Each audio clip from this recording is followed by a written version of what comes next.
Kembali bersama channel 0 dengan saya Pak Git. Kali ini saya akan membahas perkembangan Islam di Indonesia berdasarkan data. Saya memang bukan ahli sejarah atau ahli agama, tapi data-data yang saya kumpulkan banyakkan dari sini dari Atlas Wali Songo. Baik, kita mulai. Umat Islam di Indonesia adalah umat mayoritas. Tapi dalam sejarah perkembangannya itu tidak mudah.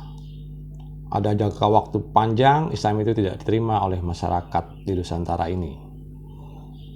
Berdasarkan catatan dinasti Tang di tahun 674 Masehi atau sekitar peralihan dari Khalifah Ali bin Abi Thalib ke Bani Umayyah, Islam itu udah ada di Indonesia, dan yang beragama Islam saat itu adalah orang-orang Cina dan orang-orang Persia. Jadi orang-orang Cina yang masuk gelombang pertama di Indonesia itu adalah Muslim.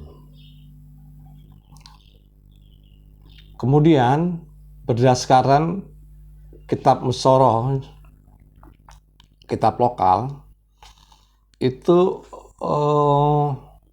pada abad ke-10 Sultan Agabah dari Persia mengirimkan 20.000 keluarga ke tanah Jawa.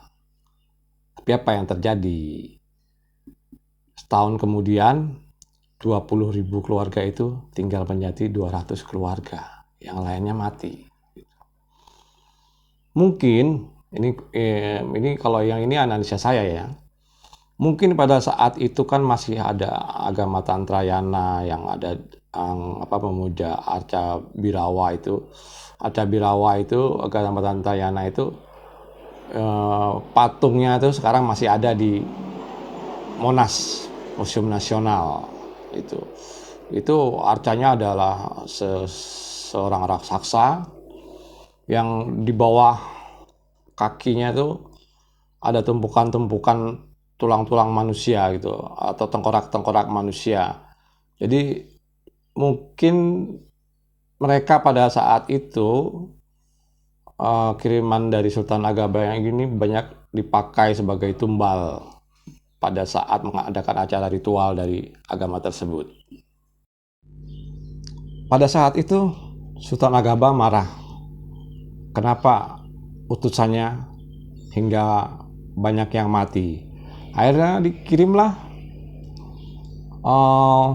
orang-orang aulia yang punya karomah, yang salah satunya bernama Syekh Subakir. Pada legendanya, Syekh Subakir ini disebut penumbal tanah Jawa, supaya orang-orang Islam itu tidak dibunuhin di Jawa ini. Tapi kalau menurut pendapat pribadi saya, dia mungkin melakukan diskusi atau lebih ke musyawarah terhadap pemuka-pemuka agama lokal setempat, supaya jangan lagi ada orang Islam yang dibunuh. Tapi sejak saat itu pun tidak ada berita kalau Islam itu berkembang di abad ke-10 itu. Ceritanya selesai hanya sampai di situ, dan pada kitab tersebut diceritakan Syekh Subakir itu kembali ke Persia, versi kitab Musyoroh ini ya. Tapi kalau di versinya orang Jawa, Syekh Subakir itu dimakamkan di Magelang di Gunung Tidar, dan banyak masih yang berziarah ke sana. Kita lanjutkan ke data pada saat Marco Polo ingin pulang dari Cina ke Italia. Itu dia tidak melewati jalur sutra atau jalur darat, dia lewat jalur laut, sempat mampir ke Perlak. Itu di tahun 1292. Catatan Marco Polo pada saat itu menemukan kalau pertama, di sana itu ada 3 struktur kehidupan gitu. Yang pertama itu orang-orang Cina. Orang-orang Cina saat itu di sana 100% Muslim. kedua, ada orang Persia. Persia itu 100% Muslim. Yang ketiga adalah orang pribumi atau lokal, itu masih menyembah batu, pohon, ruh, dan sebagian di pedalaman masih kanibal, masih memakan manusia. Itu menurut catatan Marco Polo di 1292. 100 tahun kemudian, di tahun 1405, itu Cheng Ho, Laksamana Cheng Ho itu datang ke pelabuhan Tuban, Gresik, dan Surabaya. Di sana dia mencatat penduduk Cina yang ada di Pulau Jawa, yang tadi di Gresik, Tuban, dan Surabaya itu Muslim semua. Kemudian 30 tahun kemudian dia kembali lagi sekitar tahun 1433 bersama karena dia sudah tua ya, Cheng Ho sudah tua. Dia datang bersama juru tulis bernama Ma Huan. Di situ Ma Huan mencatat, kalau catatannya Ma Huan itu tertuliskan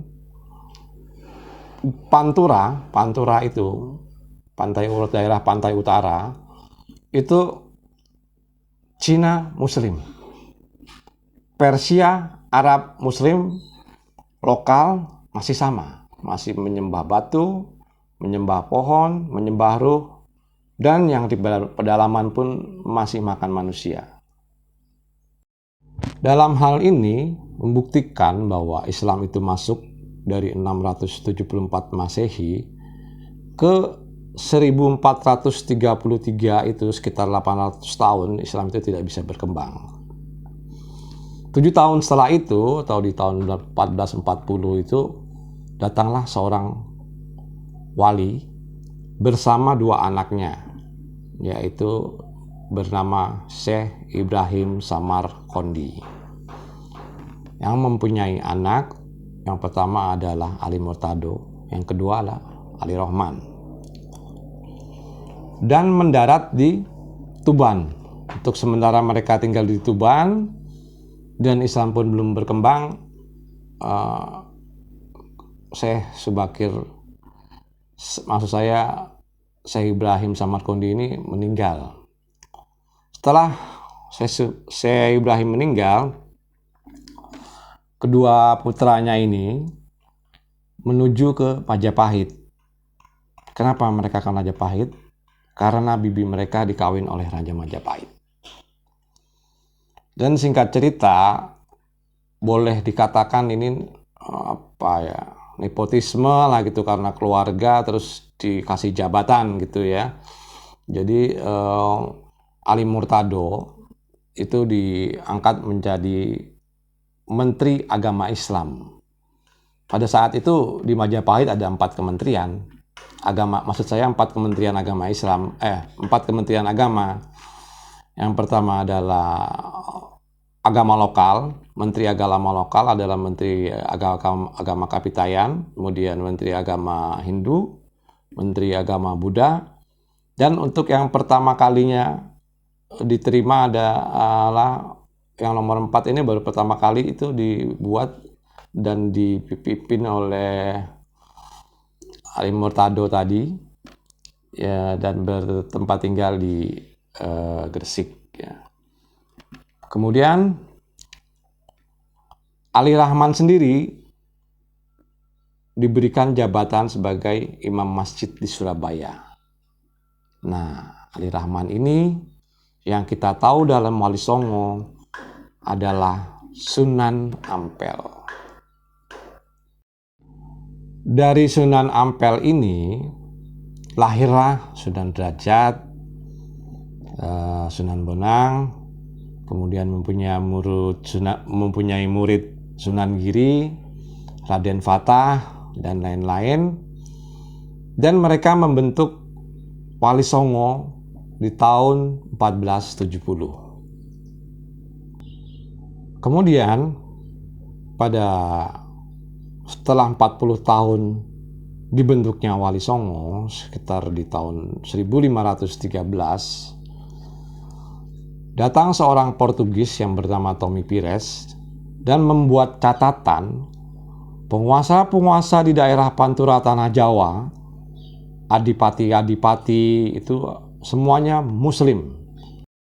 Dan di tahun 1522 ada seorang Itali yang bernama Antonio Vegovita itu juga membuat catatan kalau penguasa-penguasa Pantura, rakyat-rakyat daerah Pantura itu semua beragama Muslim. Jadi perkembangan Islam pasca Wali Songo ini 40-50 tahun ini berkembang sangat pesat gitu ya. Pesat lah sekali. Karena 800 tahun ini tidak ada perkembangan sama sekali, ya segitu-gitu aja. Tapi setelah era Wali Songo 40-50 tahun itu katakanlah Jawa ini sudah 70-80% Islam. Nah, ini karena data-data yang saya ambil tadi adalah berdasarkan data-data catatan dunia. Jadi maksud saya catatan-catatan yang diakui oleh dunia, sejarawan-sejarawan dunia itu mempertanyakan kenapa bisa secepat itu Islam berkembang di Nusantara. Padahal sebelumnya 800 tahun itu tidak berkembang sama sekali. Jadi para sejarawan dunia ini mempertanyakan metode dakwah apa yang mereka pakai sehingga Islam begitu cepat berkembang di Nusantara pasca Wali Songo. Metode yang pertama mungkin sudah saya pernah ceritakan di episode Manunggaling Kawula Gusti, yaitu perubahan struktur sosial gitu loh. Jadi zaman dulu tuh zaman Majapahit, zaman kerajaan-kerajaan itu udah ada yang namanya hak milik. Yang ada semua adalah milik kerajaan, baik itu apapun lah, termasuk harga diri manusia, tanah dan segala macam itu adalah milik kerajaan. Kalau kerajaan mau, apapun mau, itu bisa diambil sama kerajaan. Jadi yang ada hanya adalah kaulo. Kaulo itu adalah masyarakat yang pada umumnya atau hamba itu. Yang satu gusti. Itu gusti itu orang-orang yang ditinggal istana yang menguasai semua ada yang di daerah di kerajaannya gitu. Nah, Wali Songo ini merubah struktural sosial itu dengan cara dulu kan kalau di Pulau Jawa mungkin kaulo gusti gitu. Kaulo itu dari kulo gitu. Itu artinya hamba. Nggak beda jauh dengan arti kata di Sunda abdi. Abdi itu ya budak juga, hamba. Kalau di Sumatera mungkin saya kan itu hamba juga pengertiannya. Di Padang juga itu, di daerah Sumatera Barat tuh kan menyebutnya ambo hamba. Itu berasal dari intinya berasal bermakna budak gitu ya. Jadi Wali Songo ini merubah struktural itu dengan menyebut aku atau awak. Mungkin di Sumatera awak ya. Gitu. Kalau di Jawa lebih ke aku gitu. Jadi nggak ada perbedaan antara kaulo dan gusti. Sedangkan kalau kaum gusti saat itu menyebut dirinya itu ingsun atau ulun. Kalau di dunia pewayangan, ulun itu digunakan untuk mengganti kata saya dalam pengkataan seorang dewa. Jadi kalau dewa itu bertitah itu menggunakan kata ulun. Jadi itu metode dakwah yang utamanya adalah itu, tapi masih banyak lagi metode dakwahnya yang lain.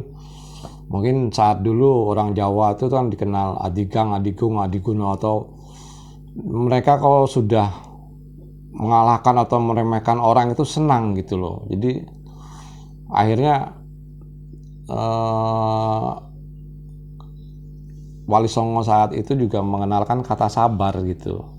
Jadi nggak perlu adigang, adigung, adiguno. Sabar itu kan dari bahasa Arab. Digang Adigung Adiguno itu juga apa ya? Kalau mereka berkelahi itu mereka nggak mengenal kata kalah. Yang ada itu kalau berkelahi menang atau mati gitu ya. Mukti atau mati gitu. Jadi nggak ada kata kalah. Kalah itu diambil, itu bukan bahasa Jawa juga aslinya. Kata bahasa Indonesia itu diambil dari bahasa Arab gitu. Jadi kalau bahasa Jawa itu ngawang, ngawang itu menuju ke awang. Kalau ngalas menuju ke alas. Jadi kalau ngalah itu kita kembalikan ke Allah, itu maksud dari kata kalah. Mengalah itu mengembalikan sesuatunya kepada Allah.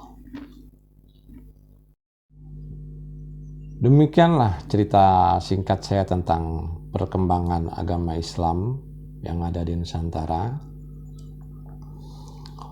Mungkin bahasan kali ini juga cukup sekian, karena kalau saya ceritakan cukup panjang sekali. Jadi kita ambil intinya aja gitu.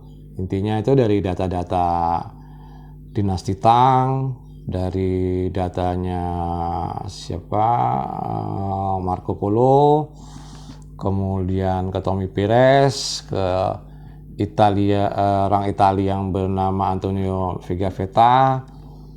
Itu adalah data-data yang diakui oleh sejarawan dunia. Sebetulnya inti ceritanya di situ. Berdasarkan data itu, Islam itu baru berkembang setelah pasca Wali Songo. Sebelumnya belum bisa berkembang.